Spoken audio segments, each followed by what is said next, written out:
We're going to begin with breaking news out of the U.S., where President Joe Biden's announced the killing of Abu Ibrahim al-Hashimi al-Qurayshi, the leader of ISIL, by American special forces in Syria. In a statement, Joe Biden says, "Last night, at my direction, U.S. military forces in the northwest of Syria successfully undertook a counter-terrorism operation to protect the American people and our allies and make the world a safer place.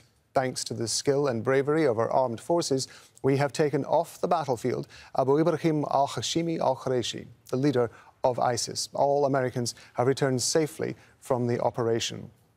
Well, Sinem Kosiolu is standing by in Istanbul. First, let's bring in our White House correspondent, Kimberly Halkett. Kimberly, the White House obviously very pleased with this operation, but there are going to be some questions to be asked.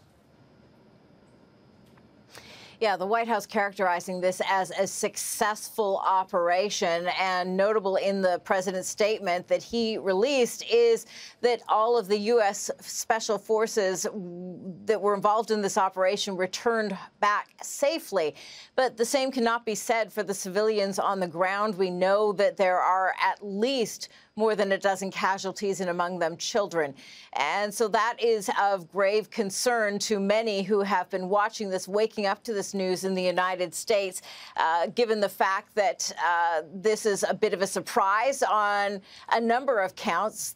Not only the fact that there are still U.S. operations in Syria, which many will be unfamiliar with, but also the fact that the United States was not more careful, more surgical in this operation and allowing it to be more precise and preventing these civilian deaths. So this is something that the U.S. military will have to explain, but it's also something that the U.S. president will have to explain why he's continued this Trump-era policy. Donald Trump, his predecessor, saying that most of the U.S. troops were out of Syria, but as the commander-in-chief, Joe Biden, obviously carrying on some of those policies, keeping those troops in place, even if in a very small number. He'll have to explain why that is, why he decided to take out the ISIL leader now, and at the same time risk innocent lives. And so we're expecting that statement from the U.S. president. He will be speaking from the Roosevelt Room of the White House. We expect that to happen at the bottom of the hour. In the interim, already the White House has released on social media a photograph of the national security team, which includes the Vice President, Kamala Harris, sitting alongside Joe Biden as they watch this operation be conducted in what we suspect is the secure location of the White House where these types of operations are observed. That is now public. Again, a little bit not unusual for these types of photographs to be released, but again, hardly a reason for celebration, given the fact that there are casualties. They do include children, although the White House claiming this is a victory, the fact that an ISIL leader has been killed in this operation. Yeah, as you say, Kimberly, those criticisms about additional casualties when attacks like this are carried out are often levelled at the U.S., particularly in relation to drone attacks. This one, as we understand it, and of course, information is fairly scant at the moment, seems to have involved helicopters and troops on the ground. The helicopters, we believe, broadcasting some sort of message in Arabic to people to evacuate the house before any action took place. The suggestion might be that this is at least some attempt by the U.S. to try to minimise those casualties. But as you say, in this case, it's not really worked. Well, and human rights activists would take issue with that and argue that, how much can a child be expected to comprehend the notices that are given by military professionals? As a mother, I can tell you that this is a very tall expectation of a young child. And so it really begs the question of just how prepared one can expect a child to be. And so these are the criticisms, legitimate ones at that. And so we do know that these are questions the military is going to have to answer. In fact, we expect that the head of CENTCOM, we understand, and this is subject to change, but the head of CENTCOM is expected to be in the United States, potentially in Washington, on Friday. And whether or not his schedule will include a public briefing is still open to question, but we're certainly watching to see if there will be further briefings and updates from the Pentagon where there can be some clarity about why this was not more skillfully conducted to avoid these civilian casualties, given the fact that we know that innocent lives were lost. Kimberly, given your experience of watching how both sides of the houses are going to have been dealing with these situations in the past, is there any way of speculating what kind of reaction senators and Congress people are going to have in response to this news?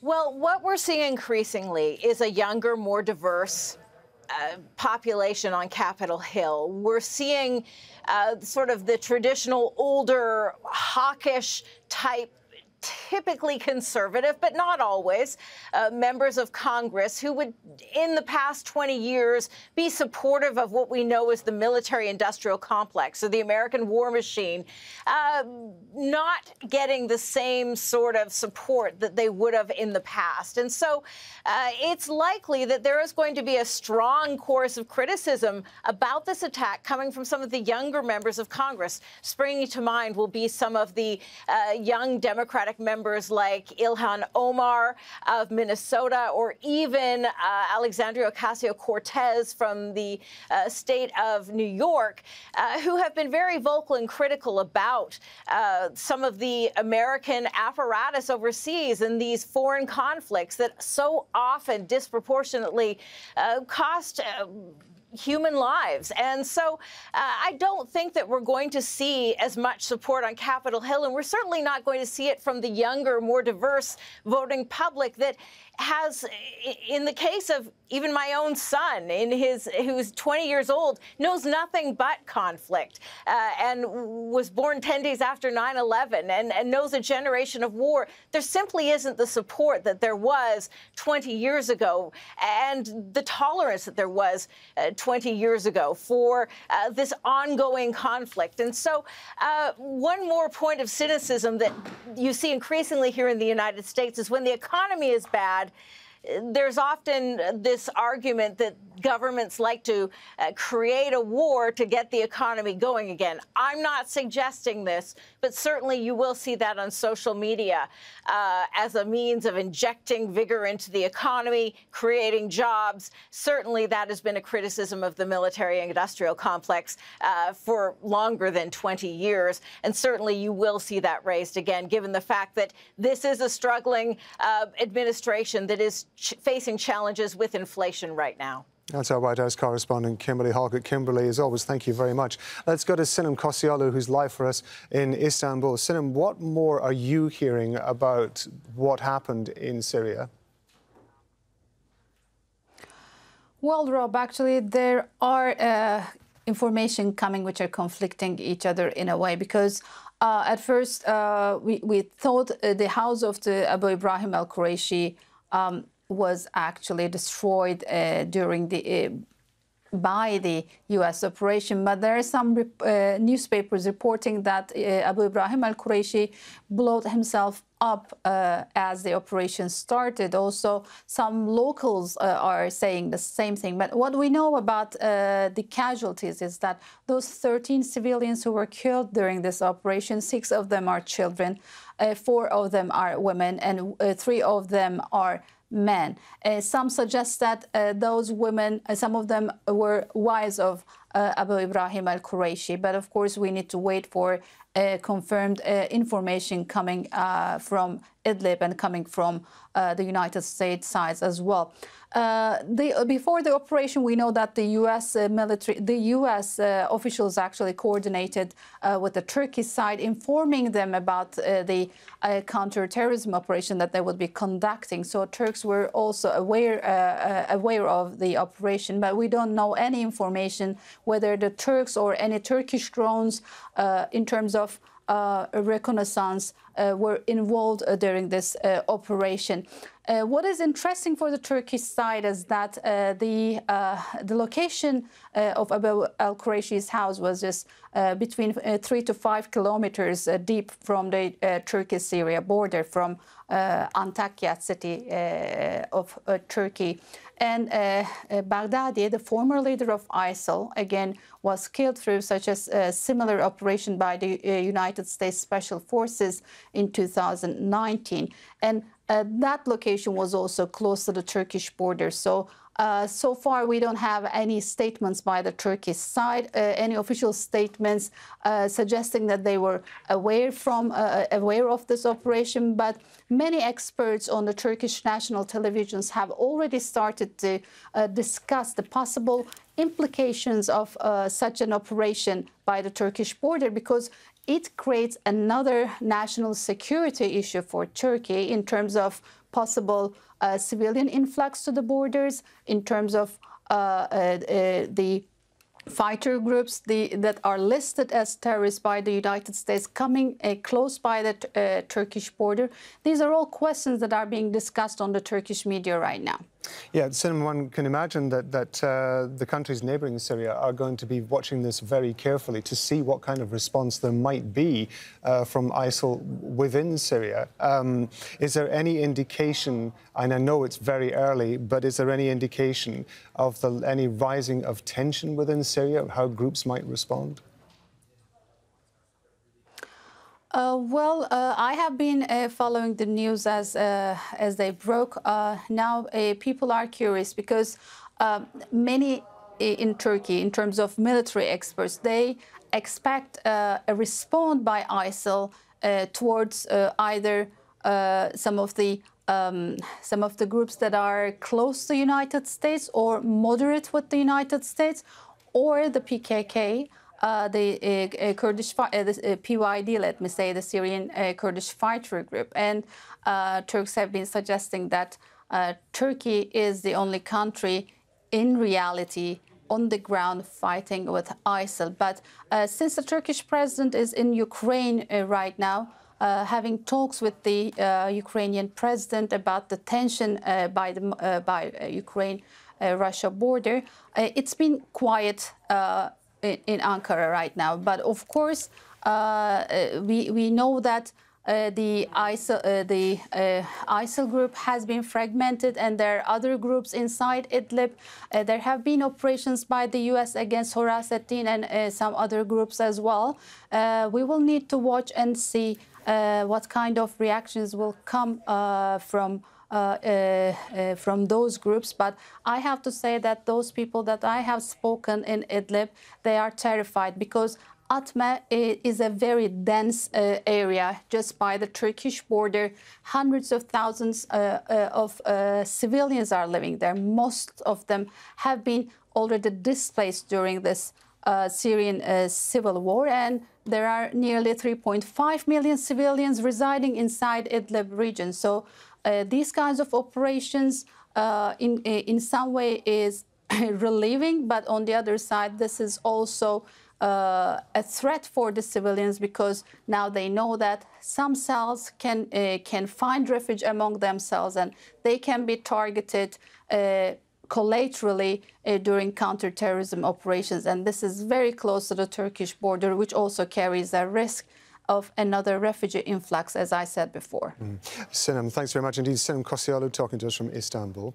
I want to bring in Michael Pregent. He's a senior Middle East analyst at Hudson Institute. He's a former U.S. intelligence officer. He's joining us by Skype from Washington, D.C. Thanks very much indeed for being with us on Al Jazeera. How is this likely to affect the operations of ISIL?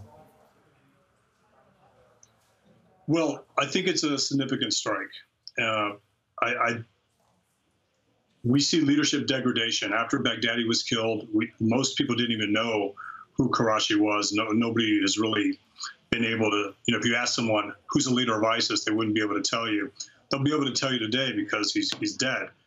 But as far as ISIS operations, they're still alive. They're still capable of conducting cross-border operations into Iraq and also have a presence in Syria. So they're looking for a new leader, and anytime a terrorist organization is looking for a new leader, it's an opportunity for intelligence services to find out and monitor that. And the proximity to the Turkish border, we would expect Turkish intelligence to know who that leader is going to be. We would have expected Turkish intelligence to know where Qurayshi was, because this is the same area where Baghdadi was killed, in close proximity, about 20 kilometers away. So this is an opportunity for intelligence services to be able to look at the competition for leadership in ISIS. That always creates an opportunity to target more leaders. But I think there'll be degradation initially with ISIS, much like we saw after Baghdadi's death. The element of intelligence is interesting because if, as you say, this is an opportunity for intelligence services to start getting the lie of the land and who's involved and so on, one would imagine that they were able to do that when Abu Ibrahim al-Hashimi al-Qurayshi was originally being put into place. But if I understand you correctly, it was only when he eventually materialized on the scene that people realized who he was and that he was actually the successor. So is there the intelligence that effort actually going to be able to achieve anything, given that it wasn't really successful the last time? Well, you know, intelligence failures happen when we don't have boots on the ground. I mean, the best way to have intel is to be out there talking to people, and the United States just doesn't have that presence or that language capability to do that. Our Turkish allies do. They have relationships with the groups in the area. This is an area where, you know, Jelani works, you know, the leader of the Nusra Front. They changed their name, Tariq al-Sham, whatever they call themselves now. It's an opportunity for those countries that are concerned about ISIS and ISIS resurgence to get in there and establish their human intelligence networks and find out who the next leaders are. Right now in the U.S. intelligence community, they're probably ranking 4 successors and watching the competition. And the Iraqi government, they have a good intel network. They'll be able to help us with that and should be able to give us some clarity. But as far as the strike itself, if I could talk to the civilian casualties, let me know if you want to talk about that. Yeah, absolutely. Let's talk about. I want to talk about the structure of ISIL in a moment, but let's talk about the strike itself. Given the fact that the strike was to a certain degree different to previous strikes that we've seen, predominantly the previous strikes have been carried out by drones. This one was carried out by helicopters carrying troops into Syria. Why do you think that was, and why do you think that this particular targeting warranted that action? I think the intent was to capture Karachi. Let me just drink some water real quick here. The intent of the operation was to capture Karachi. There were people on the ground for an hour communicating with people inside the house, to include Karachi, telling them to let the children and the women out. They wanted to capture him. He did not let the women and children out. And the reason I say capture is you have to remember that Vice President Biden was against the Abbottabad raid that was designed to kill or capture Osama bin Laden. He was against that. So this is his opportunity to do a redo, to do it right this time. And right would have been great. This would have been a great opportunity for the White House if they would have been able to capture him, to be able to say we've captured the ISIS leader. And if you can't capture, of course, you kill. But there was an attempt to get the people out. Karachi didn't let that happen. Some reports say it was he blew himself up. Others say that because he didn't come out, that the United States just destroyed the building. We don't know yet. We'll find out. But this was a redo. This was Biden's attempt to redo Abbottabad because he's been criticized so much in the United States for being against the raid that killed Osama bin Laden. This is an attempt to fix what happened in Afghanistan with that absolute failure of a strike on that civilian vehicle that killed civilians. This is an attempted redo. Now, again, the United States will always weigh civilian casualties if they know, in fact, that the target is in the house. And if we can confirm that Karachi was there, then it's going to be a strike that the United States will always say yes to, unfortunately. How do you think this is going to play out with Congress and senators and with the American public? Well, because they killed Karachi and because he's the ISIS leader, unfortunately, a lot of those young, diverse members of Congress, I guess I qualify as one of those old hawkish conservative types, they'll have to tell them who Karachi was. I mean, they didn't know he was the ISIS leader. They didn't know his name. They will now. But because Karachi was killed, there will not be outrage. There's not going to be any outrage about the civilian casualties. I've been asked on other programs this morning, you know, what about the civilian casualties? And my advice to women is don't marry a terrorist. I just want to ask you very briefly one final question about the structure of ISIL, because the immediate comparison that those of us outside the business, if you like, make is between ISIL and the structure of al-Qaeda. Now, as I understand it, al-Qaeda is a very fragmented organization. To some degree, ISIL is as well, but in a slightly different way. And just very briefly, just for the benefit of our audience, and in terms of the creation of a successor, can you just give us an idea what that structure is? So senior al-Qaeda leadership ensured that everybody who joined the organization was a professional, understood Islam, understood what the tenets of al-Qaeda were. ISIS was different. They would just take anybody. So that's the ranks. So the leadership is cultivated, but the leadership believes it should be an Iraqi leader. And that's been one of the biggest conflicts within the organization, as they continue to say that the leader of ISIS should be an Iraqi. And that's a lot of competition with other jihadists who believe that they should be the leader regardless of their status, where they're from. Michael Pregent, it's really good to get your thoughts on this, and we appreciate you being with us on Al Jazeera. So thank you very much indeed for your time. Thank you. Thanks for having me.